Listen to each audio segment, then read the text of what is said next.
bans out and the Elise, so same thing from EDG and the Galio. So actually just, we're watching a rewind of game 1 for us. I don't know if the fear of God has just been played in EDG, maybe scrims or something, but Xiaohu's Galio, yeah, he's played it, but it has never been this prominent as a ban before. It's got to be a reason, and you would have to assume it's something invisible to us like those scrims, but Callista, Maokai, getting some deja vu.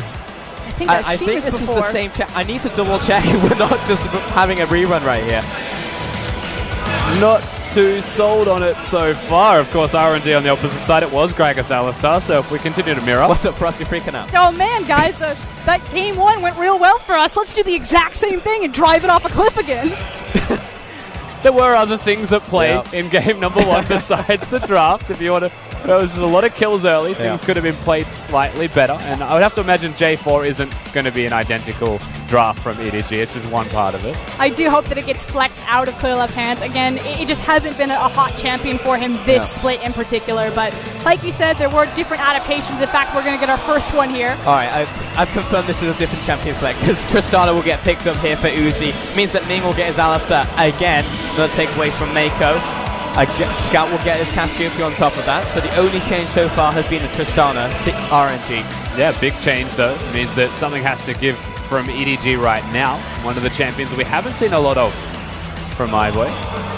He's only played it once so far in the best of 5 against Invictus Gaming. That said, he still only has 19 games on the competitive stage. Though compared to his predecessor Zet, he just plays significantly more carries. Zet's primary carry was Ash, but it will be Desire in the end for EDG here. My boy will get his second game on that one now as Gragas here for MLXG again. And the fact that they didn't take Gragas, like I understand abusing the power of Jarvan as a flex pick, makes me feel that that is going to be Clearlove's Jarvan going there. Which again, I would have preferred to see him on the likes of the Gragas, but giving that one away, I think it's a mistake. I think MLXG is just way too powerful. I think Gragas is a blind pick, even though he isn't. I think it's so comfortable to pick blind Gragas as a jungler right now. I mean, this is his go-to after Elise, right? Like, he would never go anywhere else other than the Gragas because it works for him. It works for him and a bunch of other junglers who just know how to use his pick in and out. Thresh will be banned against Mako, exactly the same as game 1. Syndra banned away against Xiaohu, however. And that is something that I do like. They've taken away his Syndra. Xiaohu has a million other champions, but they want the Corki or the Talia. They want something that Cassiopeia can control a bit more through the laning phase specifically, where Syndra, very hard to keep down. Yes, level 1, standard Cassiopeia strategies, but after that he was fine. Started pushing you out there. Final ban Orianna, again, same as game 1. Yep, has a good lane into Cassiopeia. But again, that is 3 target bans at Mako as well as a priority pick of Alistar. So how deep does the pool go? Is this when he pulls out the Kench? Maybe. I mean, Braum and Thresh, taken away there from Mako, so he has to go for something different in game 2. Uzi will be picking for his team now, already has his Tristana. I mean, it's easy to pick, I was going to say, it's easy to pick the mid laner here because you already have eyes on what EDG have put together, but Cho is just such a high priority pick right now. And this is great from RNG. Cho'Gath can be locked in, and they can work out where the Jarvan's going, and so they can pick their mid laner based off the 2v2. Gragas and anything usually going to be pretty good at dueling as long as the second part has damage, as we await EDG's last lock-in. That'll be the rumble there, so we're expecting the Jarvan now to go into the jungle again for Clearlove. Of course, want to get out of any bad matchups like a Renekton could be flying forth as well, but Cho'Gath will probably be laning up there now. We'll see as we look towards that final pick from RNG. And EDG are hovering over Taric, and Taric still had a good life in the LPL. But he's going to have another chance. Look at those numbers. Look at how, I don't even have to translate for you. That says abysmal all over it. Taric is an abysmal pick in the LPL, which you would say, but Frost, it should be perfect for the LPL. He empowers diving, you become invulnerable, you can team fight all you want. The problem is that we're a region about reflex, about split-second decisions.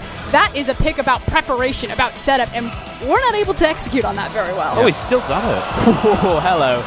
Lucian picked up, and that will be going over to Xiaohu in the mid lane, right into the Cassiopeia. And traditionally, you'd say that Cassiopeia is pretty well into Lucian. Yeah, so I was speculating that perhaps Xiaohu wanted to be Lucian, but Cassiopeia early pick, they ban away Syndra Orianna, and I still felt like they're not going to force him to do it. He's got Corki, he's got Talia, he's got other options there, but he still goes towards the aggressive choice. It's very hard to play that lane. Cassiopeia usually wins. It does mean that you can't go Abyssal Mask, however, and you will still be fragile. So when you bring the 2v2 into play, it's still perfectly fine. Now we do have these full compositions that finally put together, so there's been a couple alterations, but for the most part these are actually very similar to Game 1 outside of those bans that came in the second phase. So which way are you leaning? Is it going to be the same as Game 1 for us? I mean, originally I agreed with Rusty in game number 1. I liked EDG's composition. I like having a hyper carry with Cassiopeia. I think she's so devastating right now, and you know, EDG obviously had the same thought. It was just the mid lane matchup. Let's get rid of the Syndra. Let's redraw. We're going to make sure that we get something comfortable for Scout, and we can actually execute on this composition. So I admire the confidence, if nothing else. Yeah, absolutely. Of course, they're against an Alistar Gragas Cho'Gath, though. The 3 tanks that can do an abundance of damage in their own right. When you look at the Cho'Gath in particular, can take apart carry. Xayah, low range. So it's not always going to be a good experience. So if you have to use the ultimate early to dodge one of the million knockups that they've got thrown at you, it's not something you can QSS. Xayah, very well equipped at dealing with one of them, but not with 3 of them running at you. Important game ahead of EDG here. Really would like this win so they can turn this one back into a best of 3. Otherwise, they would have to reverse sweep RNG when you're looking so strong with this momentum. We're but seconds away from heading into the second game, ladies and gentlemen. Naturally, taking first seed going into Worlds makes the trip that much easier. EDG, bit of a curse themselves. If Uzi could never find a domestic title, EDG can never find something past quarters. So winning here gives them a bit of a leg up to try to break that later on. Yeah, and it would also finally finish off their kryptonite. That seems like RNG. Last time these teams faced in the finals, RNG did take it, and EDG would definitely like to put them in their place. You get a full view of the Rift as we head into this one. Game 2 between EDG and RNG. Full view of the Rift, and of course the crowd exploding as we get back onto it. You can't understand a single thing they're saying because they're all just yelling in support of their team or player. Very hard to decipher. We're not full LCK, but they're excited nonetheless. All of the people in here, it's packed. Yes, it is. Hi boy, everyone just fanning out to start off this game, so no early aggression coming out of these two teams as we look towards the Keystones. And Rusty, I'm going to tee you up for this one, because you noticed the first time this trend started to appear in the LPL, the taking of 2 Stoneborn packs. Yeah, so the reason that you can go for Stoneborn Pact is that you're able to provide a heal for champions that will want to go for Fervor of Battle. In this case, however, Uzi's prioritized Warlord's Bloodlust. It's just Xiaohu.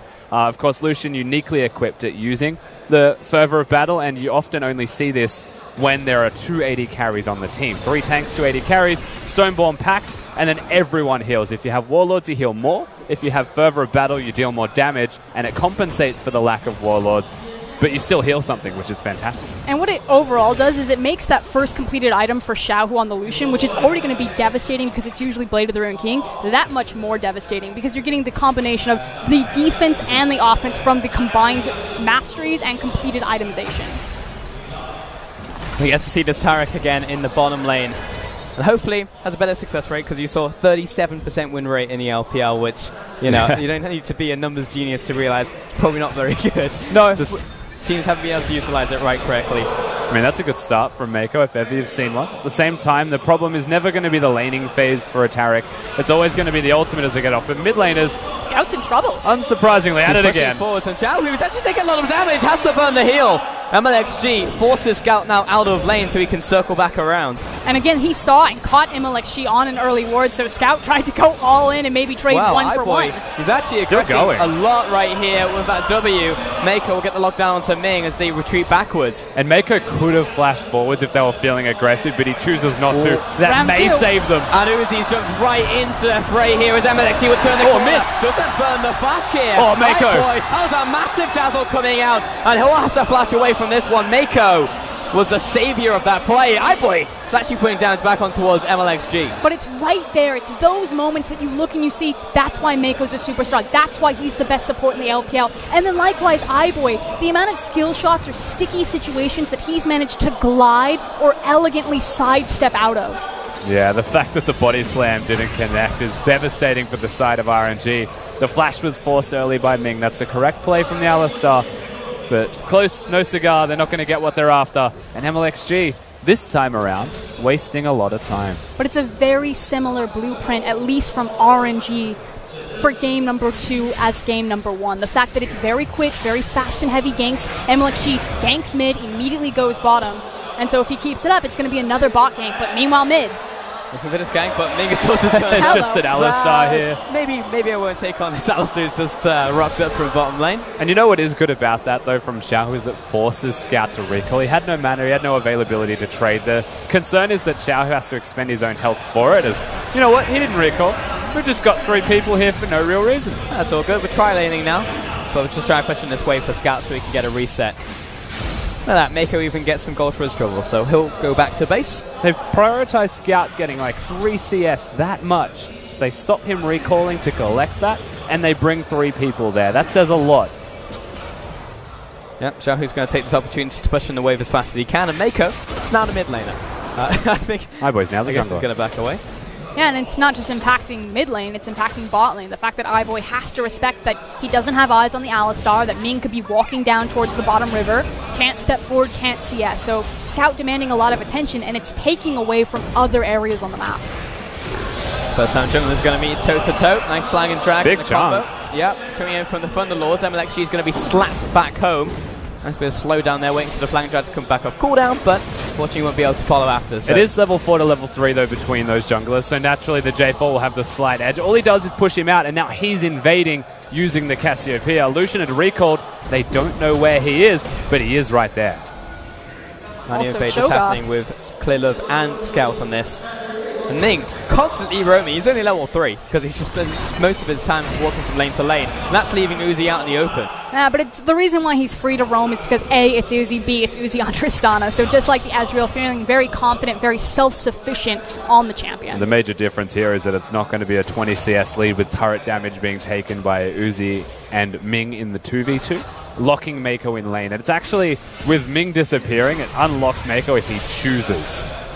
Scout getting a lot of damage towards Xiaohu, and that's pretty much how the Cassiopeia matchup goes. That's usually why it's picked into the Lucian here. There was the other way around on this one. Yeah, it's just so frustrating to play against with the Relentless Pursuit, especially because Lucian's so dependent on it for his maximizing his damage output. So It means you can't start any trades with your Relentless Pursuit, so you'll have to use it to disengage, and then they'll just place the W down. So you have to use it at a certain time, or you might actually be at risk of dying in any of these trades. That's the danger.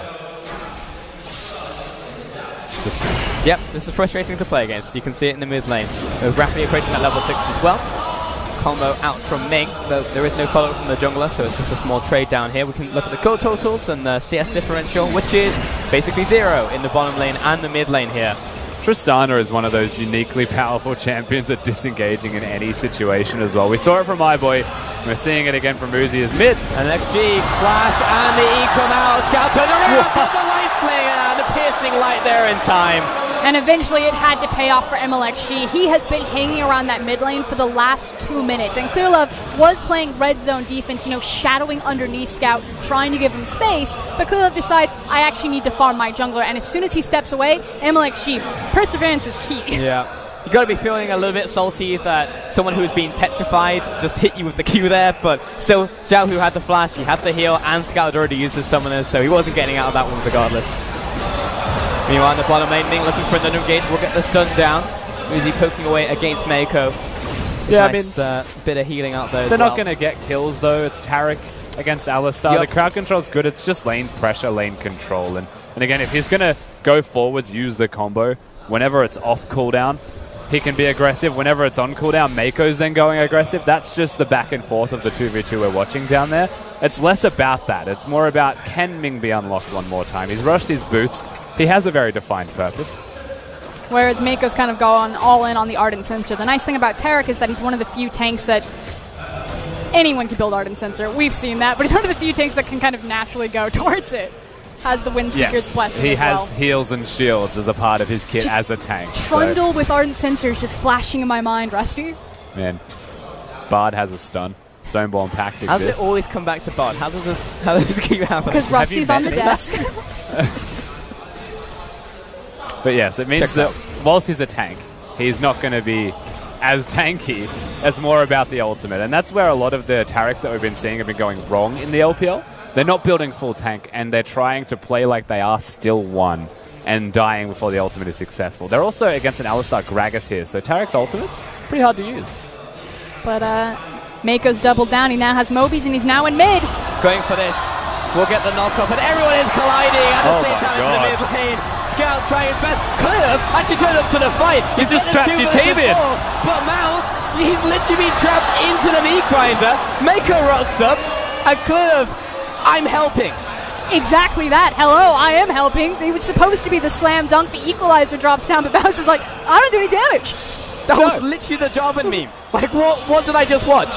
You watched Clearlove set his team up to fail. Mako's going to try his best to stop it from happening on the back end, but no time to get the ultimate off, no time to disengage. And RNG, they are preying upon Scout. They are taking him apart, and they are using that as their win condition. That is a 9-minute 30 first tower. The access that's going to give to MLXG and Ming, Moby Boots, Alistar cannot be understated as we take another look at that. And it's all the cast from MLXG to secure the first goal on the Scout. Played incredibly well in this decision. Look, he locked 4 of them in. The real MVP, to be fair, is the silence out of Let Me, because there's no chance for the equalizer. There's no chance to actually let the wall down, because you are trapped. So Let Me locks them in and says you are stuck in here. Jarvan is helping. He's just helping me. But I still have a problem with the decision making of 3v2, 2v4. Yeah, don't get we me got wrong, this. that was pretty silly. Yeah. But, I mean, at the end of the day, it's going to be a team call there because Mouse decided to finish the teleport in the first place. But Clearlove also went in for the engage. So something's disconnected. And we talked about this in Game 1, but it's definitely plaguing them in Game 2. That's a trust fall where you fall off the back of the stage, you just hit the concrete. Yeah, pretty much. Face first. 3 kills in the early game to RNG. That Rupture didn't land, otherwise that was going to be a lot of hurt. And all of these lanes are now winning. But again, the big thing is the access that it then gives, either controlling and denying Scout further. You know, maybe Xiao holds the wave, maybe he forces the Cassiopeia to reach out to danger again, or he pushes it forward, uses that priority, and starts to blitz other sides of the map with MLXG. And it looks like it's going to be the bottom lane as he keeps cheating down here, and you see the respect that iBoy and Mako immediately have to give. And he's using Xiaohu this time because of the mid lane outer turret being gone. It means that they don't just have to give respect, they have to give more respect. They have to back away from the structure, or they have to bring Scout down, and they can't bring the Cassiopeia down, and so they just have to concede. The Lucian didn't even show, just disappeared in the jungle, and their turret's gone. This will be another tower over to RNG, and now I'm instantly looking at EDG and saying, okay, we're responding. They're responding top lane. They're taking the top lane. They also took Frogs on top of that, but the minion wave just crashed, and that gives more tempo over to RNG to make another play here for us. Yeah, and there's still massive dive potential. Alistar has ultimate, doesn't have flash. MLXG does have flash, though, as well as the cast. So iBoy and Mako, they can't safely stand here. The second that stun's gone from Mako, you watch MLXG and you're like, all right, he's about to go. But Ming starts walking past the tower, sees Cassiopeia. Nope. Perhaps not. RNG will back it up from this one, though. There is a nice Mountain Dragon ready for them to take. Mouse will get all of this solo gold to himself. I want to say tower gold, but redundant. But there we go. So Mountain Dragon also over to RNG. And top lane is being collected by Letney. So overall, I can definitively say RNG have won out from that trade. yeah, they have. They've got a big lead as a result of that. Is still going forwards. Ooh, oh my god. Nice dazzle from Mako. Right time, but now he's still caught out. He's trying to assess. Oh, the ultimate from MLXG has pretty much confirmed the fate of iBoy, though. And now he's having to run away as Mako will be the first death. This is quickly looking like a second. It's a second to the bouncy castle. He actually just can't move. iBoy getting chased out. I just want the farm at this point. I'm just going to annoy Uzi while I can. And that's just going to be it for him. 2 more kills to RNG. And now it's not just questions about Clearlove's decision-making this series, but that's now Mako and iBoy cut off. You see the Mountain Dragon go down. You know exactly where RNG are, and suddenly they're dead. And they pounce so quickly, though. RNG jumping over the wall as they check. I believe it was just a ward being placed by Mako, and Tristana suddenly on top of his face. Slowed down, Gragas comes in, Alistar's already there. RNG are prepared for EDG's overexertions. Even if it's by 1 pixel, by 1 Teemo of difference, they are so ready to jump on top of them. Very evident in this game so far as we look towards those goal totals and back at the fact that Xiaohu and Uzi, the 2 hungry members on RNG, both have 4 kills between them, and they are just so incredibly big. They'll start to hit those first item spikes sooner. They'll look to accelerate this game for us. And it's just going to ramp even faster again. We talked about, Tristana, why she's become so prevalent, and the big thing is her ability to ramp into mid-game, especially in tandem with someone like a Lucian, who peaks so hard there. Move her around, let her Satchel do the work for you, collect all that global gold, and just walk into free fights. Once again so finding clear love. much pressure coming out of RNG. Whether they kill him or not, they push him out of the jungle. Then they secure mid. Somehow Letme's also there at the same time, so their lane assignments are moving around. They're just exploiting EDG. At the same time, I see Ming and I see MLXG holding hands, going through the jungle, this buddy system, pushing Clearlove out, and I'm like, all right, well, where's Mako? And Mako's by himself right now, not with Clearlove. I mean, what's he supposed to do? He's got the beginnings of a Sightstone and nothing else, some brown bags. I mean, Clearlove's coming up now, and you have to look at why as well. Like, he has to help iBoy. He has to try and protect his Xayah because Uzi and Ming are threatening on that side of the map. So I would say it's less about, whoop, where is Mako? Drag, but MLXG's here, comes in with a slam dunk. But we're still chasing him after. Mako has caught Uzi, but he's going to hop the wall, obviously. Big split fight. Forces them off, though. Looks like they'll get this. And now Herald will actually go to EDG. We'll see if RNG have anything to say about it. They do have a Cho'Gath in the bot side, though. So, trying to bank on the fact that Letme has pressure down there. He doesn't have teleport, so it's a 4v5 advantage for EDG. They smartly pull Mouse, knowing that that cooldown isn't available for Letme, and then force it to possibly trade towers later down the road. Yeah, clever move, honestly, from the side of EDG, just with the teleport advantage. And that's the other thing that has changed in this game. They've got Mouse on Rumble. They've put him on much more of a carry role. It's not a Maokai. Yep. And they're going to have control through that bottom lane, at least earlier on, to be able to push it out and disappear. And that's a big reason as to why they can threaten that Herald.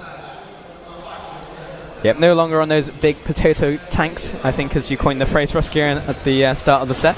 And he's about to get very important because he's ever closer to level 11. But a dive was being kind of set up by RNG, but I think they're just reminded from Let Me in the back. Guys, I still don't have teleport. Don't do it. Just wait like a minute, and I'll be ready to go on this teleport. Also, he's used the Feast pretty recently on top of that, so we'll be looking in the future for the next fight. But it's nice to see from EDG, probably the first time I've actually seen them fire back, definitely in this set, and for a good long while, even in the last set, in the last game. I mean, to be fair, they were firing back in kills in game number 1. This time around, RNG have actually slowed the pace down and looked for just the picks. EDG have slowed the pace down, and they can't find the picks because they're trying to scale through laning phase. But Xayah not controlling the lane, Clearlove not necessarily in the correct places to help the rest of his team. They're now finally starting to make those moves, but is it too late? They need to be careful because they're also exposing themselves to a flank, not just from top side, but also bot side. In fact, Letme might get caught out. Nope, he's going to go the safe way around. Yep, seems like Herald, that's all she's going to get to do today. So MLXG is coming around the backside. No one saw. And don't worry about it, guys. Do not look at the bottom left of your screen where there's a cooldown. I promise you he did nothing wrong. It happens, even at the highest level of play. Classic. It's fine. He's got 100% kill participation. You can't rag on him. You just know that he's in a highlight reel now. Yeah. He doesn't want to be in it. No one wants to be in that highlight reel. Top 10 fails. The LPL finals. But he's made a highlight at the very least. And we are nearing some item spikes as well. I was just going to say. Yeah, Shahu's been sitting on those 2 items for what feels like a year. That guy has to be sitting on some massive gold. Some massive gold. Massive gold. Many of the golds. Mini golds. The size of that gold. What do you reckon he's going to pick? Like, he should have the full blade of ring. Between your hair and the amount of gold that he has, that high. I will say that your hair is probably taller than mine right now, Frost. Definitely being Calm cut down. down size. Go. Either way, Uzi has his items, all right? Like, that's where I was going. So thank you for derailing it. But the other side is the other point that I wanted to make was that whilst Uzi's got his items, iBoy is still about 900 off on the Zeal. Oh, hello. Flying Dragon. Clearlove has gone very deep Goodbye. in. And I believe that is, yes, that is the red buff over to MLXG. Too easy. Cloud Drake about to spawn in 25 minutes. RNG are just going to play the pressure game. Shao's going to move forward. He's going to push mid lane. You can see that Uzi really wants to push the bot. That was a flash. They're just going to collapse back to the dragon, unless they find a pick here. Just stepping up, baiting people to come towards him, and then RNG will collapse, taking away all these wards, taking away the minions, and as you said, setting up for Cloud Dragon. And you're just seeing such a fundamental difference between these two teams. Like, even the Tristana, this one goes forwards, Uzi goes forwards, he pressures. iBoy was going backwards, he was kiting, he was trying to make plays. It's just fundamentally so different. And RNG, the fact that EDG have still got the same kind of mentality in the draft and given them this team composition again, you can still see the same amount of comfort. So it doesn't really matter how EDG adapts to that if they're still giving RNG their champions. Uh-oh. Yes. Yeah, that's definitely an unfortunate situation to be in. Mako probably shouldn't have recalled there. Now he's being chased down. Cosmic Radiance comes out. The dual teleports out from both teams, and Mako still being chased out. Xiaohu turns up. He's got that first bite to come back. Oh, Mouse they've got him. up, and iBoy wants out. He does have the teleport. The equalizer falls. RNG literally walks out of the bottom lane.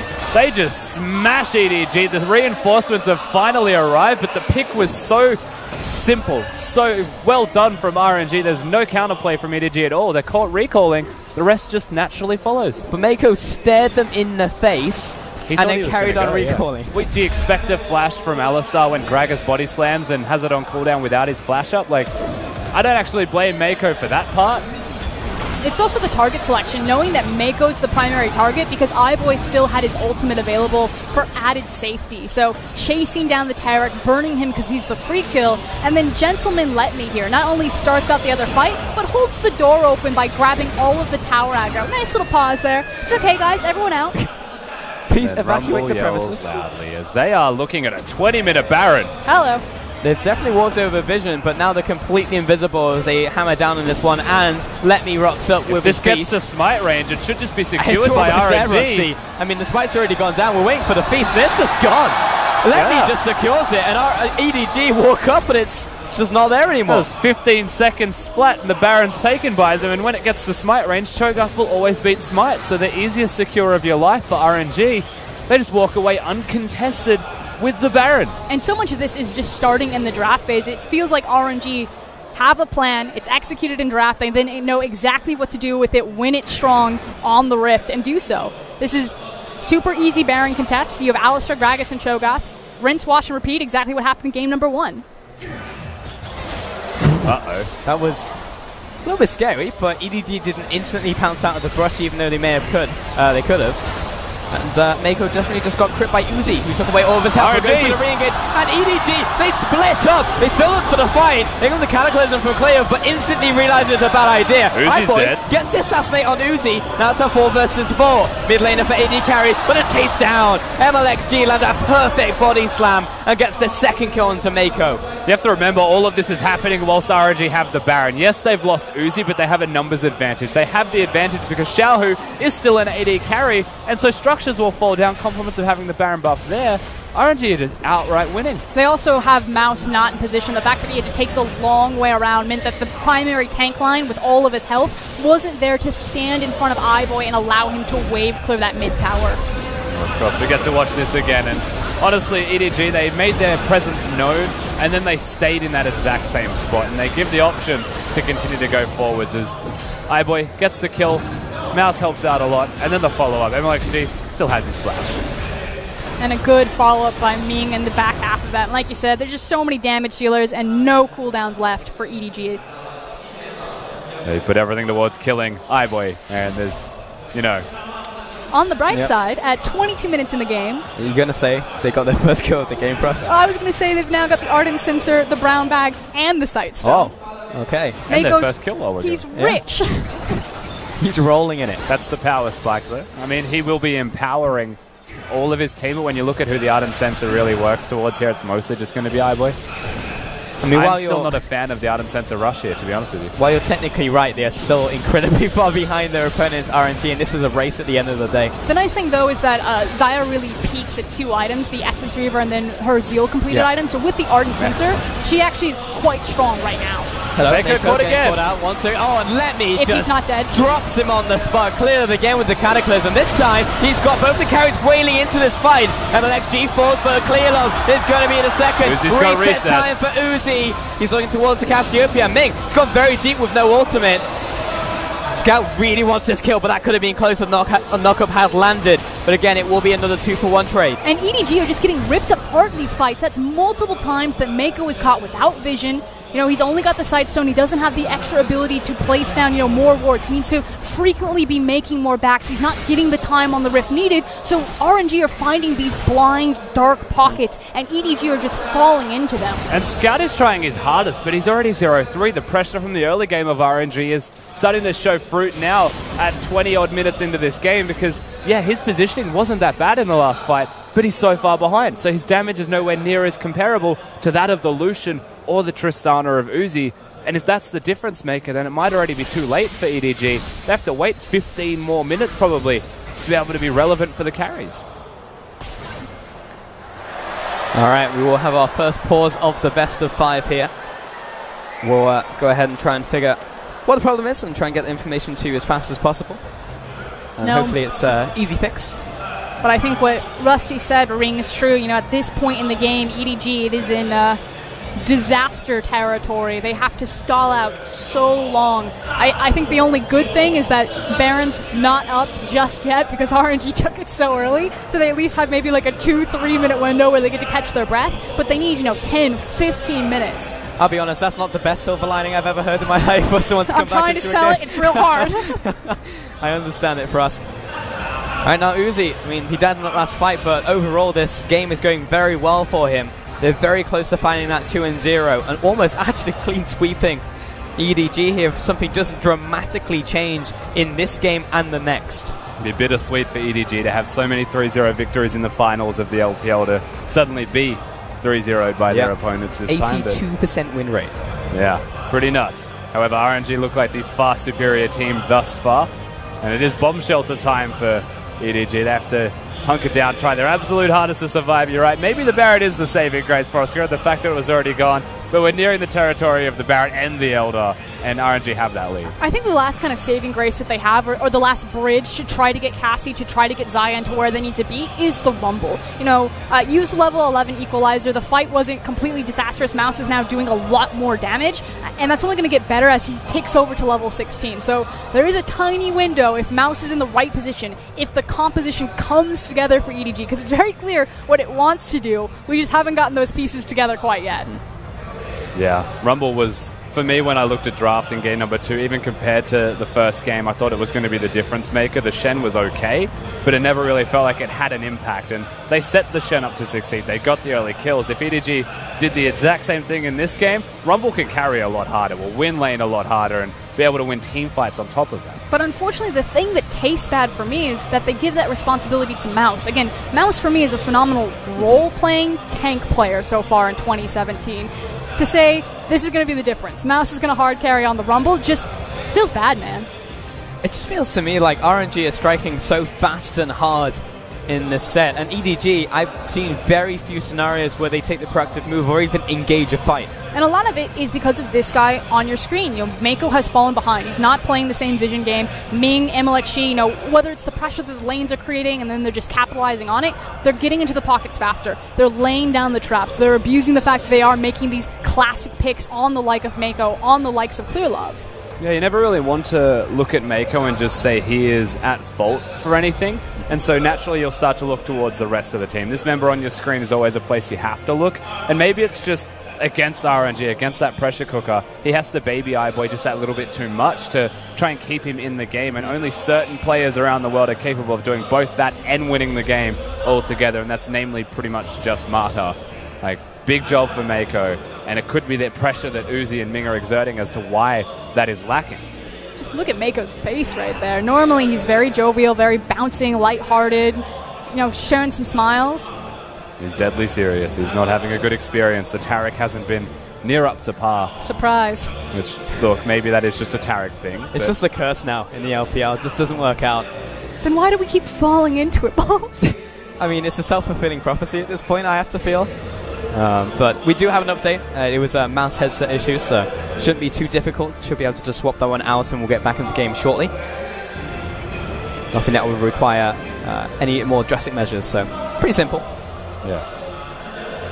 Hopefully we get back in soon. This is the time in the game where RNG want to fulfill that momentum and continue that moving forwards. Any kind of pause is very unfortunate for that. You're literally pausing the momentum. You know, you can see them right here, and all the players have to stew in this. They have to sit here, especially for EDG, who are right they're down in this game, they're down in the series, and they've got to be like, well, I sit here in silence and think about all the things that went wrong, but then you have to condition yourself into going, what am I going to do next? What's my next play? But it does allow them kind of this mental reset as we look at Clearlove. You know, he closes his eyes, he sets his head back, take a deep breath, get back into this game. Okay, guys, this is what we need to do. I mean, it's not a tactical pause, but for certain people, it absolutely might feel like one. Being able to sit in silence might help to reset your mentality, but sitting in silence is also a very big detriment to certain people's mentalities as well, because you want to be able to express. Maybe you just want to say sorry for a performance or a mistake you made, but now you can't talk after it because there's a pause. And on the other side, for me, the amusing thing has always been like, imagine you're a winning team, you've got all the momentum in the world, you're hyped up, you're on the big stage,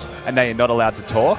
And for 10 minutes, you're sitting there, you're like, what am I going to do when we come back? And then all 5 of you are just like, well, I'm going to do all of this.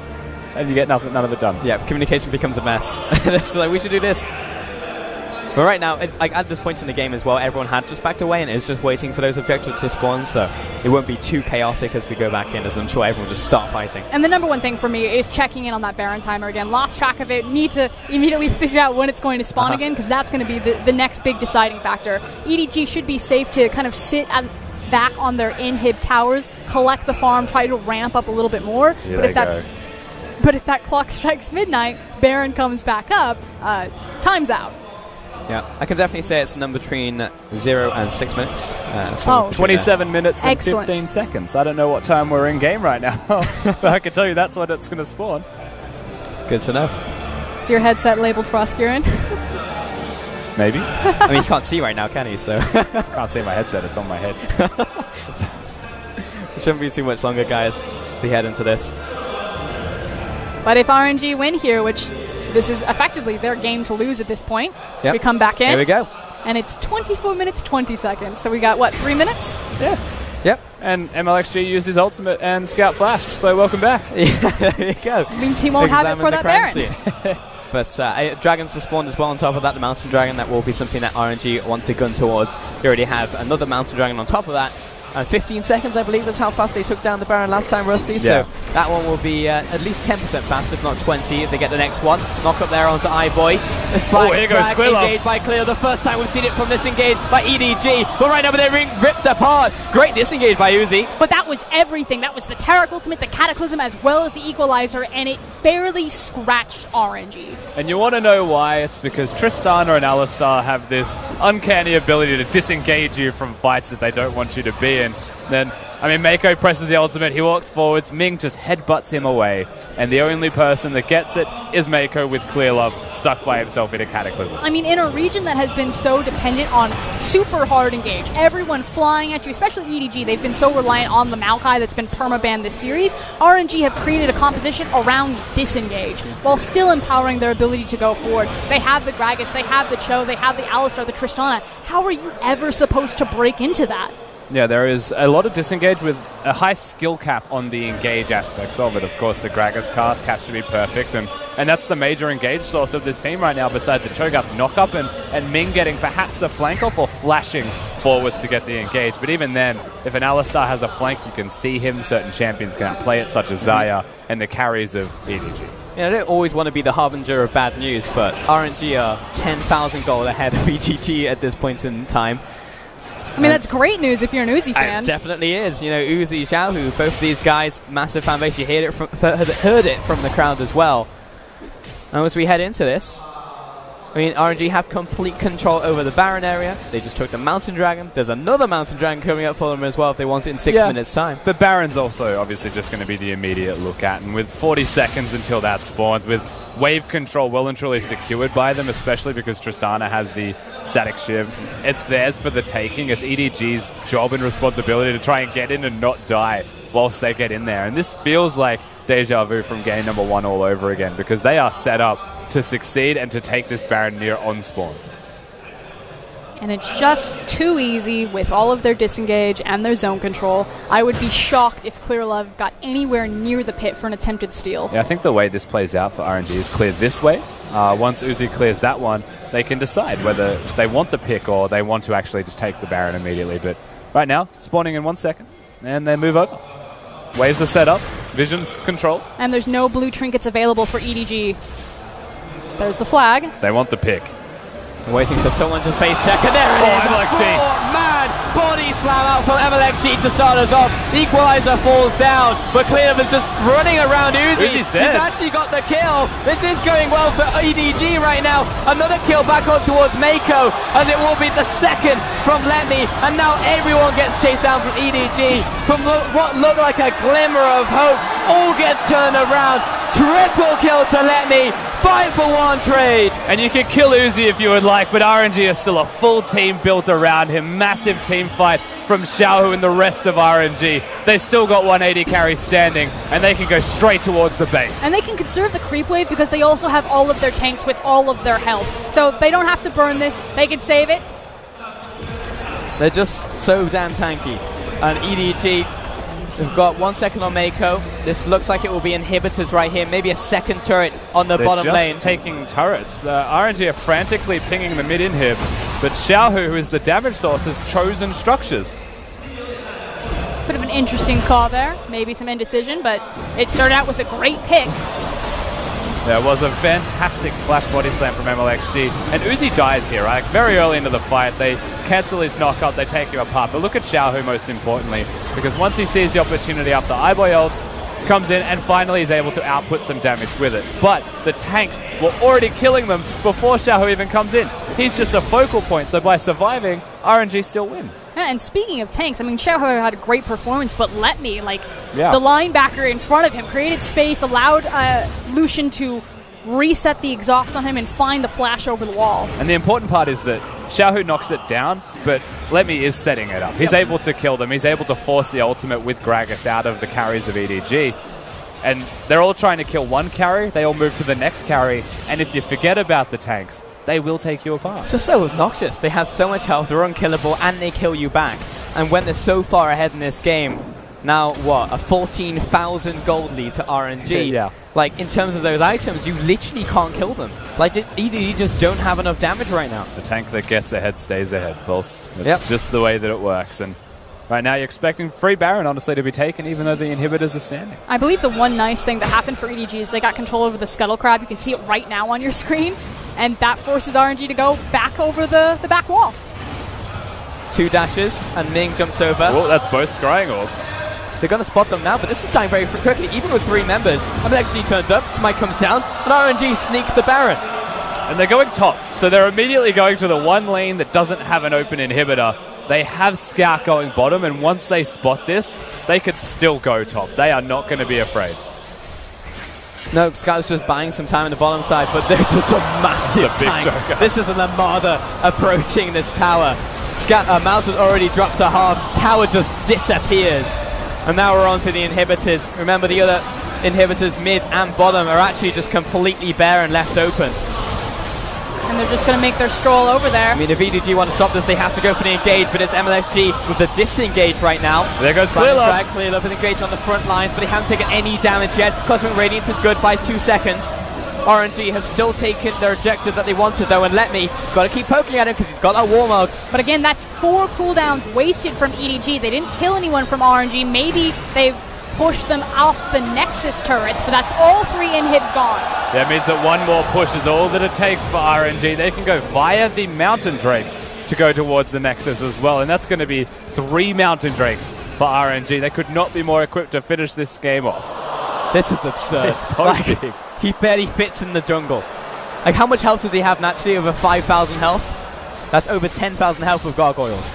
And that is a 10-stack choker for 10 you. stack choker, 506, and has 4 items. Yep.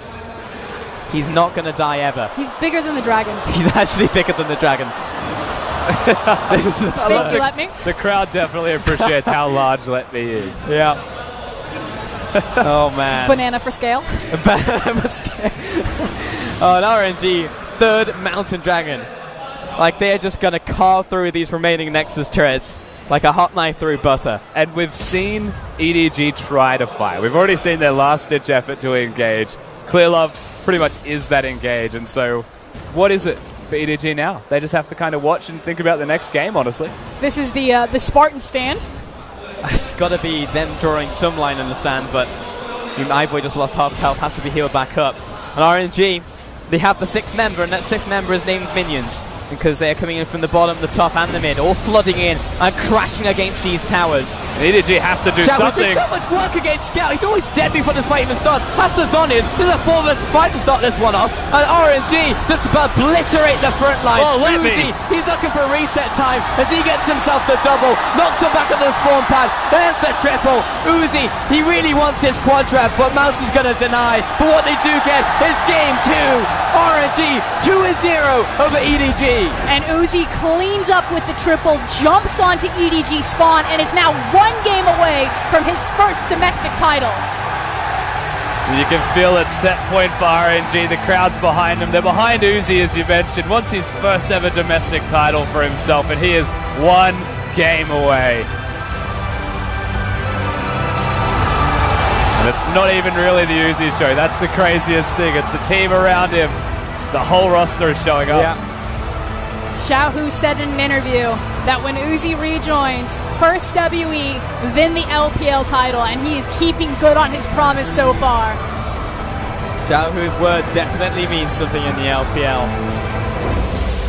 How absurd it would be if RNG finds the clean sweep against EDG here after being clean sweeped in the last final back in spring by WE. And that is the cleanest ramp. Yeah. That's a 38-minute game, and it didn't even really need to go to 38 minutes. That's RNG playing it slow, making it feel real good for themselves as they just gradually take apart EDG's base, making them suffer. And the fact of the matter is how many towers? 1 to 11. Again, it's the Tristana. She hyperscales into late game, but when you're picking up all of that global gold, having 3 mountain dragons on top of it, not only is the Baron going to drop quickly, but you're going to balloon even earlier into late game status. Mouse actually did a lot of work on that rumble. You know, we commented it back in the laning phase, the fact he's on a carry this time. He's not just on a tank where his job is to engage. He actually put in a lot of work, but unfortunately the team just couldn't follow up on it. Yeah, and again, that was kind of the one bridge that EDG had left to try to get them into kind of miracle zone. Unfortunately, the game ended and Mouse was still only level 15, so couldn't put in or couldn't survive long enough. Yeah, the one fight that happened around the Baron that RNG engaged, he still killed 2 of the carries almost. He definitely killed 1 of them and tried his little heart out, but Mouse is only 1 man and the rest of the team wasn't really there around him. You look at Scout's damage to champions, and that was very low. And that's also the focus of RNG, putting that damage down to be that low by ensuring he's not going to be relevant in this game. And it feels like RNG have just downloaded EDG strategy, and they know that the mid lane is the key to success. Download is a great word for it, because it wasn't even just during the series, it was before going into it. It's like they've never even dropped a beat. And then following that, EDG, I mean, I feel like a broken record saying it, but they look like just disconnected. Like, they're not going at the same times. Like, Clearlove goes in for the engage. Like, we do see the proactive play very late into the game, honestly, way too late. And then when that happens, then the equalizer comes down. You know, it's not all happening simultaneously. It feels like EDG don't have a good read on what their priority pick should be. I mean, we're not in team comms with them.